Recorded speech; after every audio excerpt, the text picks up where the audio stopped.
Hi class, welcome back to our lectures on quantum field theory, and this is the second lecture on chapter 8 on quantum electrodynamics. And I'd like to remind you also to read some books of Michio Kaku, Manuel Shaw, and F. Cross together with this lecture.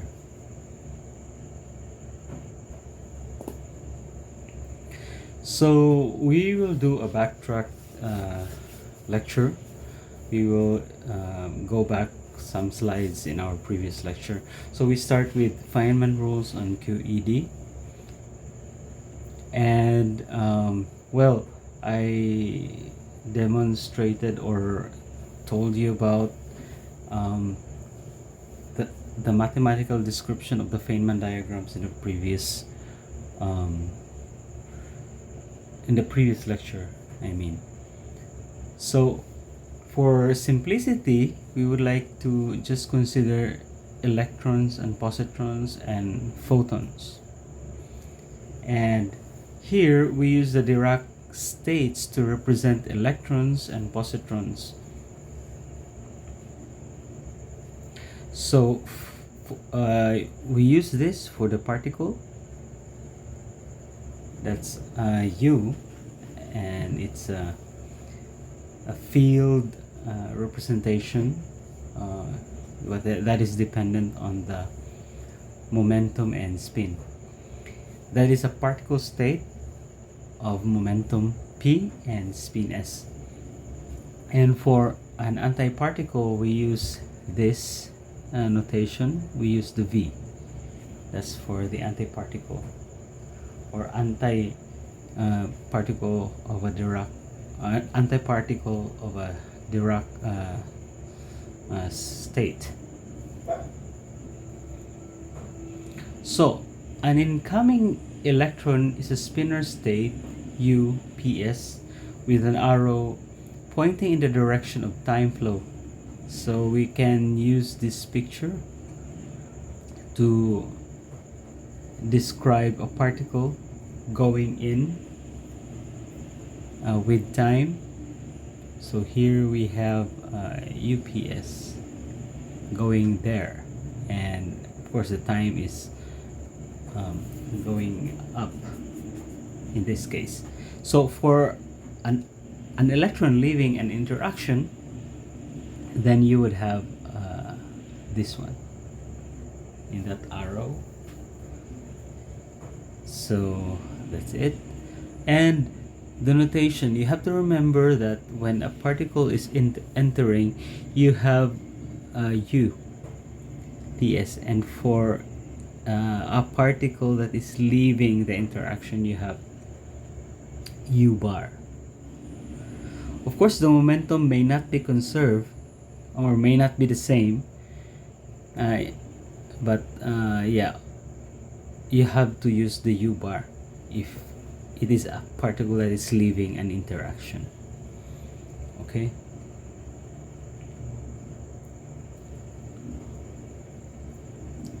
So by the way, the U bar is the adjoint here.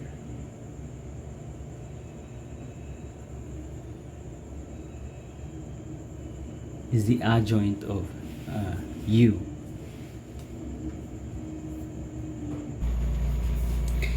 Next here is the figure 8.5, and you have here an incoming positron, which is an antiparticle.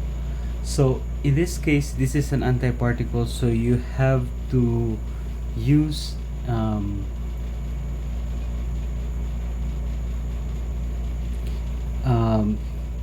the one with the bar here.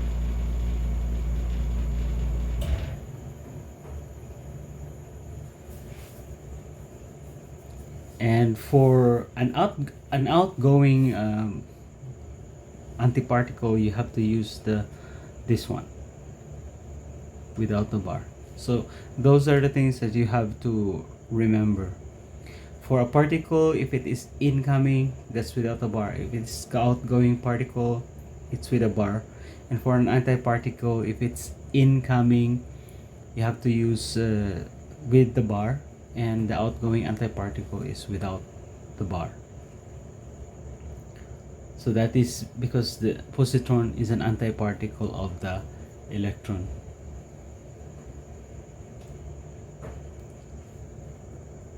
Here you have an outgoing positron state. So as we have done previously in the chapter 7, at each vertex of the Feynman diagram, in this case for the QED process, we must include a coupling constant GE for every vertex. And by the way, our GE in this case is defined as the square root of 4 pi alpha. Alpha is the fine structure constant.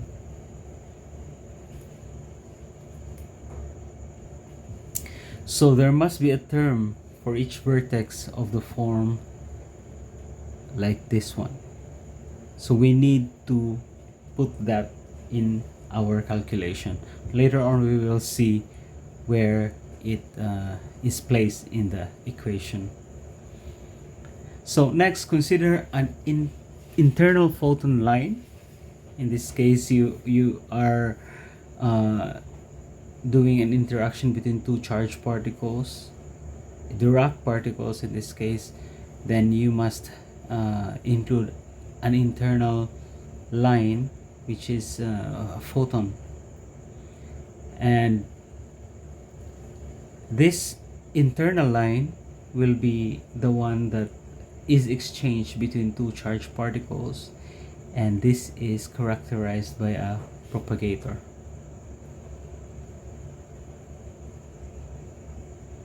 So in an interaction, the photon comes from one space-time point to another space-time point, and we call the starting point as point X, and then of course the next one should be a different point, which is space-time point Y. And so the form that propagates a field from a space-time point X to a space-time point Y is given by this.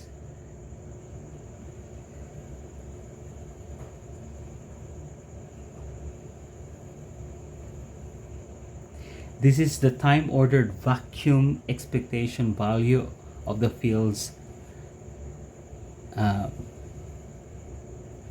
photon field. So to do this, to calculate this, we break up the field into positive and negative frequency components, and this is this one.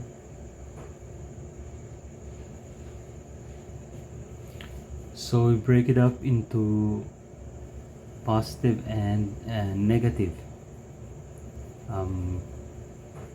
frequency components. That is, you just consider when X is greater than Y and when Y is greater than X. And so you have two components there.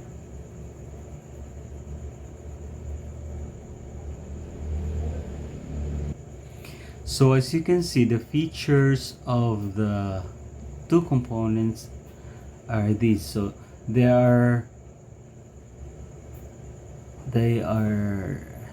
different in this term. They also have difference here and also here. So you can see for yourself. Also here you have, actually the difference here is this, the mu and the nu, and here the nu and the mu, and of course this term as well. So you have the Y and then the X here. You have the X here and the Y here. And other terms are pretty much the same, or other factors are pretty much the same. The Kronecker delta terms ensure that the polarization states are the same. That is, lambda prime must be equal to lambda, and then so if you equate that to, if you change all lambda to lambda prime, or lambda prime to lambda, then we can do the integrals. By the way, the Dirac delta terms, this one here, these two, ensures the momentum conservation.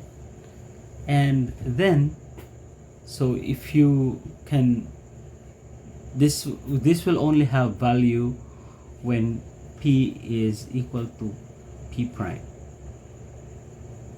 and this one as well. So we can simplify the integral, and then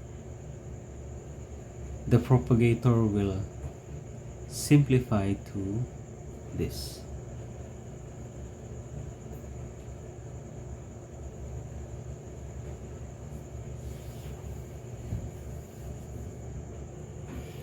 But you can also show that this one is just is true if you go back to the previous lecture. In the early part of the previous lecture, you can see there, and you can derive this from there, and I would like you to verify this. So in here, we take the time component of the polarization vectors to be 0, and in that case the polarization is fixed and does not depend on time, or does not vary with time.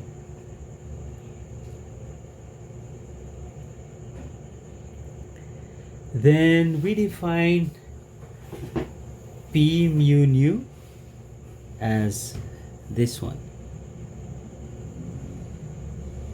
the summation of epsilon mu lambda epsilon nu lambda conjugate of it. And we also use the Heaviside function, which is this one, for our theta here.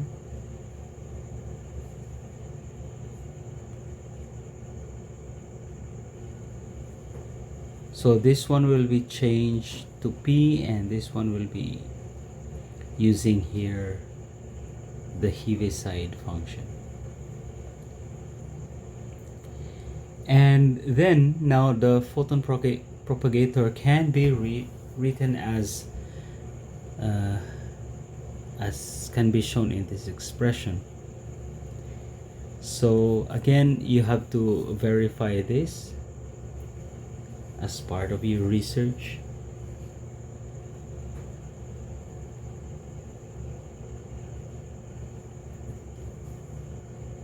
By the way, we note that we change P to Q because in this case it is an internal line, the propagator, and we usually make change of variable to Q.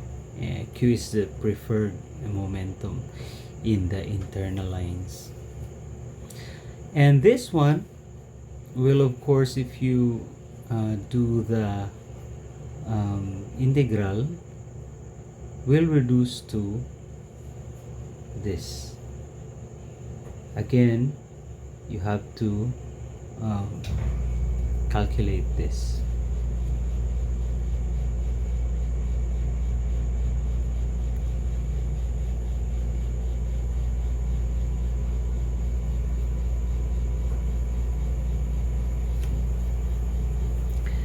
Also, in quantum electrodynamics, it's not all photons that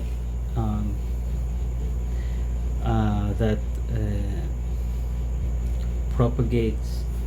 There are also particles like massive particles with mass like the electrons that can propagate within the interaction, and as well as positrons. So if you have those kinds of particles involved within the interaction, then you would have to consider the mass, and then the propagator would have to look like this. And again, you have to verify this. It's very important. So we will now consider an example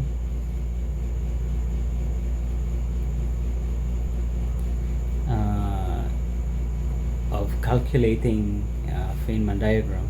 The procedure is similar to the one that was discussed in the previous chapter, and we have to note always, as always, the conservation of momentum is enforced at every vertex, and this is by putting a Dirac delta function in our expression. However, we have here a particle with spin, so we must also take into account, or we must also do an averaging of the spin in calculating this Feynman diagram. So we will now calculate the Feynman diagram of this we will now calculate the amplitude of this Feynman diagram, this one here. So in this case, you have an incoming by the way, this is molar scattering, and you have two electrons here repelling each other. So you have the first electron, and then it goes out. So this is the first vertex that you have to calculate, and then the second electron comes in here, interacting with the first one, and then it goes out.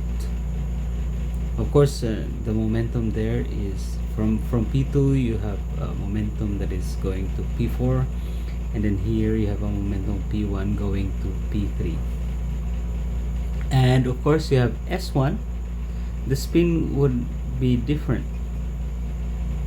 It could be now spin up or spin down. The same thing happens here and here. And by the way, take note that there's a propagator gamma representing the photon.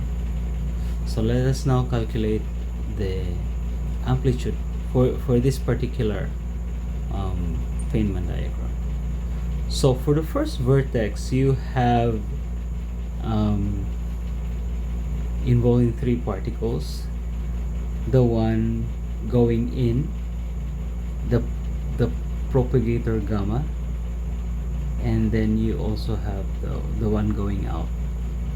So this is how you write the expression for the first vertex. Okay, and then we have to put the Dirac delta, because the conservation of momentum has to be enforced, and the Dirac delta there would be this one, and we have to multiply a factor of 2 pi to the fourth. That is for each degree of freedom of the form momentum. So now for the first vertex, you will have this one. So you have U bar, P3, S3, IgE, gamma mu, U, P1, S1, and then you have 2 pi to the 4th times the Dirac delta of the three 4 momentum. And now in this after the vertex, you have a propagator photon. We have to multiply the factor, which is this one. Since it is a massless particle, you don't have a mass term there. And then we have the second vertex, which is we have the one going out first here, and then the coupling, and then you have the second incoming electron. And we can now rearrange the terms, so we can multiply the 3 i's here, and so if you rearrange algebraically, you will get this expression.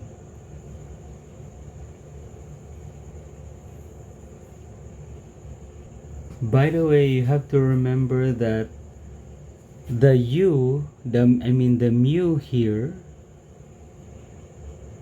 will contract with the mu the mu here will contract with the mu here, and this nu will contract with the nu. This is supposed to be a nu instead of mu, and the same as this one. This should be nu, so that it will contract with this, and the mu will also contract with that. So integrating over all internal momenta q, so we will have this this expression.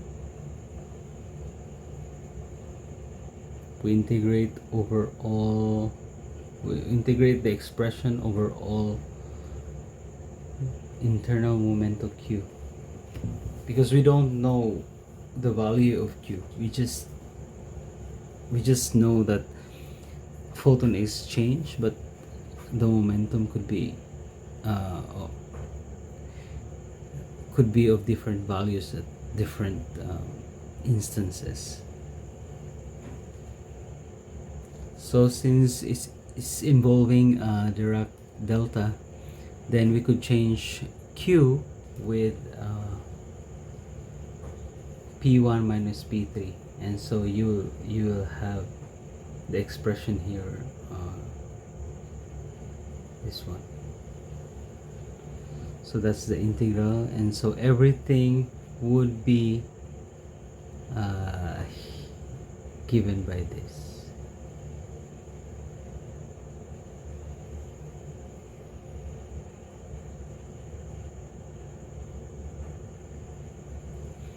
Notice that your 2 pi to the 4th disappeared here as a rule.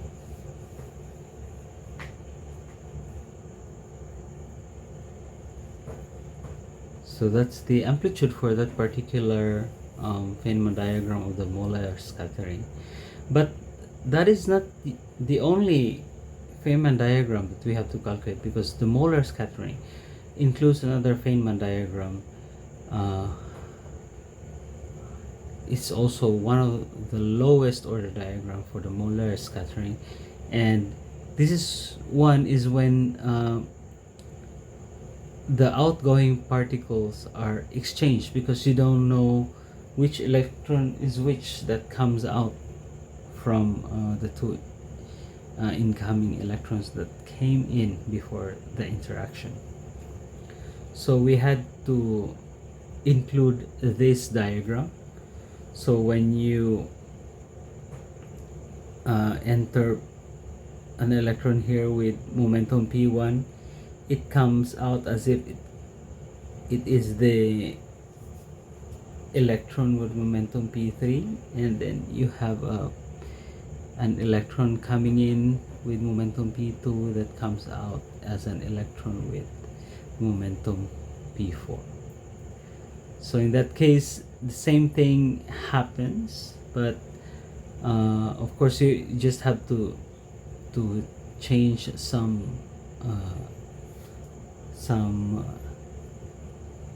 things, like you have to exchange u bar p3s3 to u bar p4s4, and so finally you will have an expression that looks like this, and then that should be added to the first Feynman diagram, which is given by this. So now we have to calculate this one, and of course this one, and this one, and this one also. So you have to do the calculation by starting out with the expression of u. So we go back to the figure 8.7.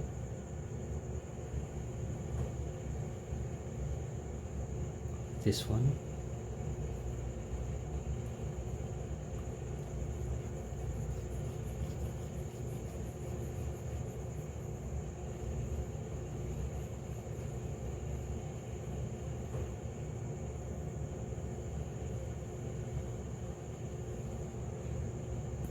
So we'll now set up the u and the u bar.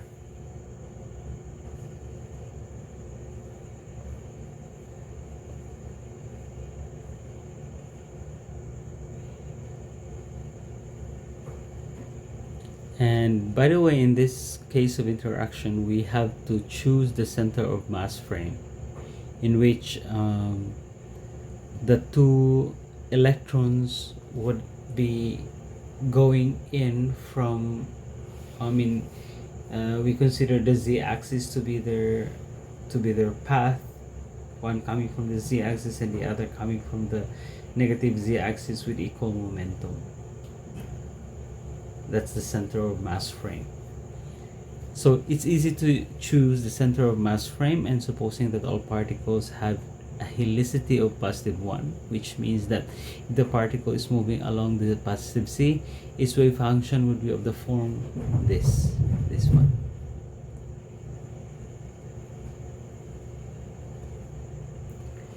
This wave function is normalized by this.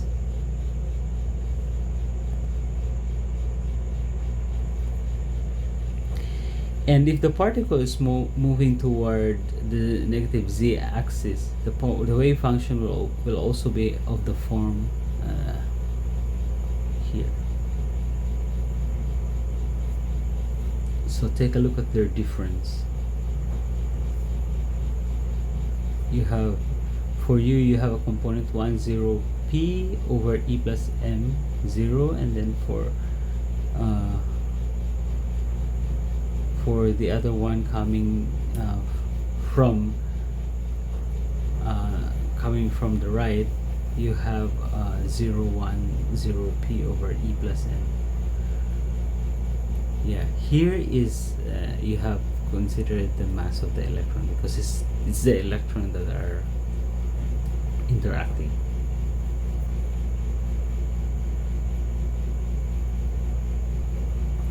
So since u p1s1 moves in the direction of positive z, the state is of course equal to this, and this is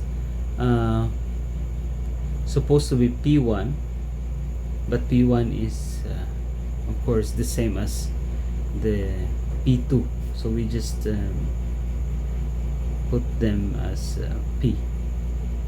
So all the states have momentum p, since the center of mass frame used is supposed to be at the point where the momentum of the two electrons are the same. So these are now your U P1 S1 and U P2 S2. And then now when they separate, when they now after the interaction, when they part, so the outgoing states, they reverse in direction. So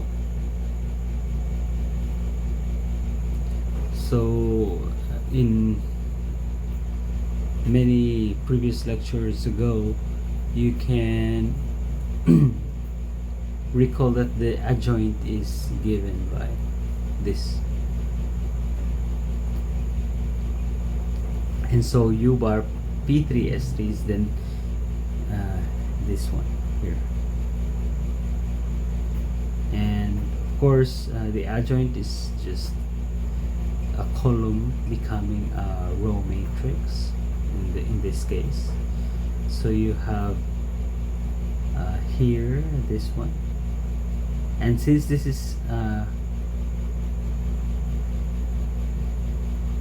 is real, no conjugation happens, and then you have gamma 0 to be this one. And so you will get this. You will get this expression for U bar P3 S3, and then for U bar P4 S4 you will have this expression.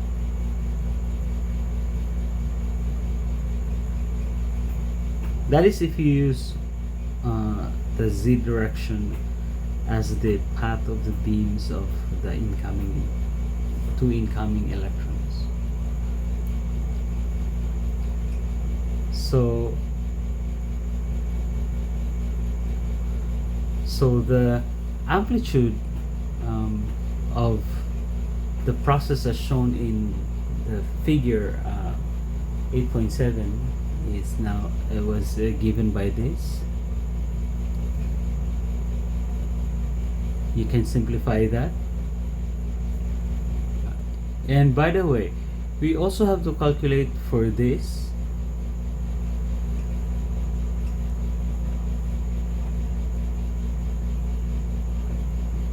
This one as well, and this one for gamma 0, gamma 2, gamma 1, gamma 3, and gamma 2 and gamma 3. So you have to do this in the way it's done in detail. You have to do the matrix. So the first term would be, I will not explain this anymore, but the first one would reduce to 0. So you can see in the calculation. And the next one would reduce to 2p, and the next one will reduce to negative I 2p, this one, and also the last one will reduce to 0.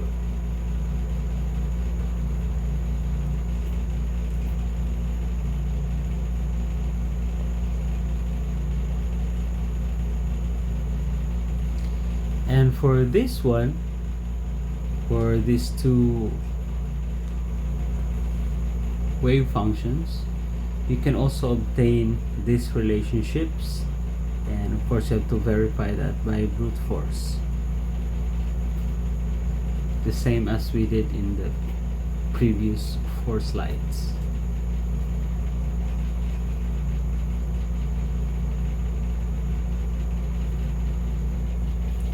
Now, using the results we got earlier in the previous slides, then this one would just reduce to this. And by the way, your GO are just G00, G11, G22, G33 are just the diagonals of the metric.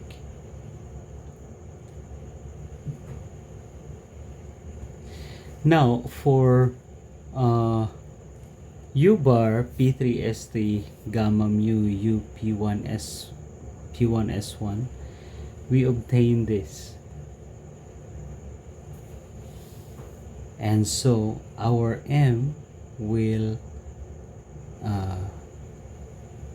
be given by, as a result, will be given by this.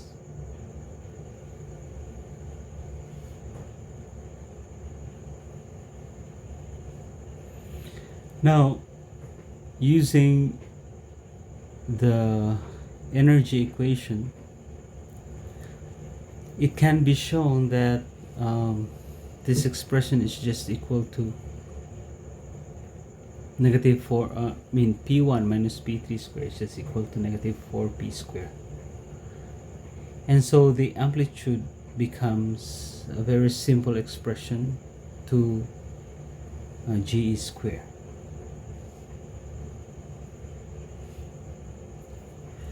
So, oftentimes the helicities of the particles are not known. When this is the case, then the cross-section is unpolarized, and therefore it is necessary to average and sum over the spins. And to compute the average over all spins for incoming particles and then sum over all possible spin states for outgoing particles. The useful tool for doing so is this one. But you can also check this in introductory books on particle physics, like the one authored by David J. Griffiths, Introduction to Elementary Particles. You can see this thing, this one. So check that out.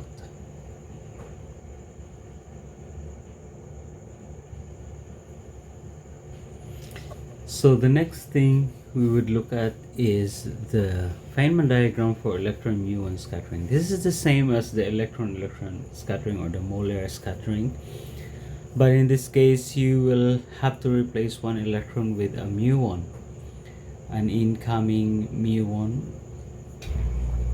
and an incoming electron. But in this case you cannot also include the second diagram, which is the exchange of two particles, because it's not possible with this particular interaction. So there's only one Feynman diagram that you have to use for this. And so the amplitude would be this one,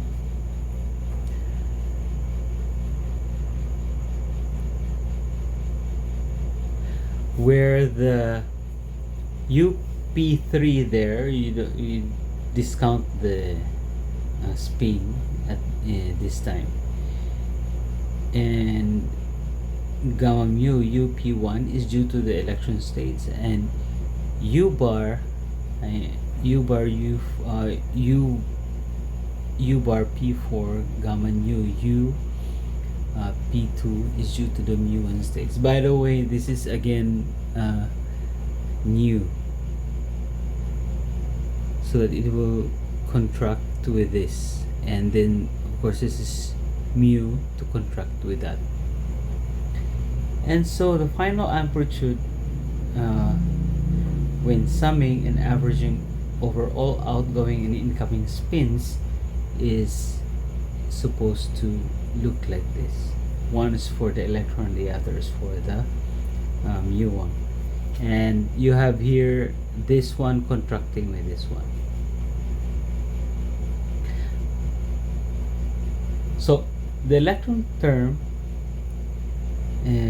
would be this, as we have calculated in the earlier example, and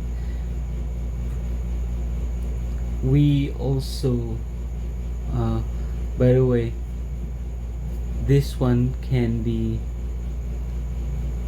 written in this form by using this one.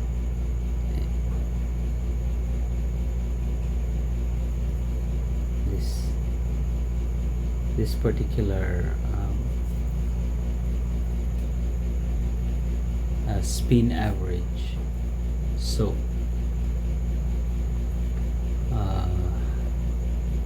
so you will have that. And then, by the way, these terms can be evaluated using the trace theorems, and these are the four and the five trace theorems that we can use. By the way, you can prove them. You can prove, although this is so mathematical, linear algebra, you have to use the techniques, but it's for your own personal benefit that that you have to do these things.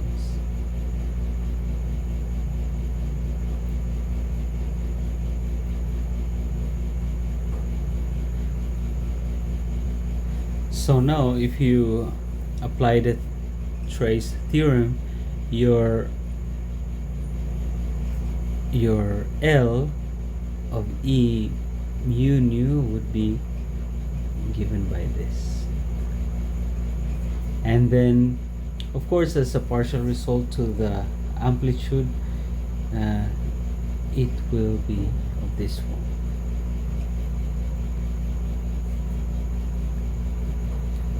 So that's about it for this chapter. So we have introduced the basic concept of electromagnetic forces, and these forces are actually being carried by the particle photons, massless. And also quantum electrodynamics ties together the Dirac theory of the electrons and of course the other leptons with electromagnetics, and this describes the Dirac particles and of course the photon field. And the most important thing here is that the gauge symmetry for quantum electrodynamics is a local U1 symmetry. So you only have one particle here. But later on we will know that the symmetry for other theory would not be U1. It's SU2 and the other one is SU3. And also the requirement the Lagrangian to be invariant under this symmetry led to the minimal coupling prescription of the covariant derivative. And this concept is extended to compute measurable quantities like scattering amplitude, cross sections, decay rates. If you know how to calculate the amplitude of the Feynman diagrams that represents each interaction. So that's all. You can also answer the quizzes here.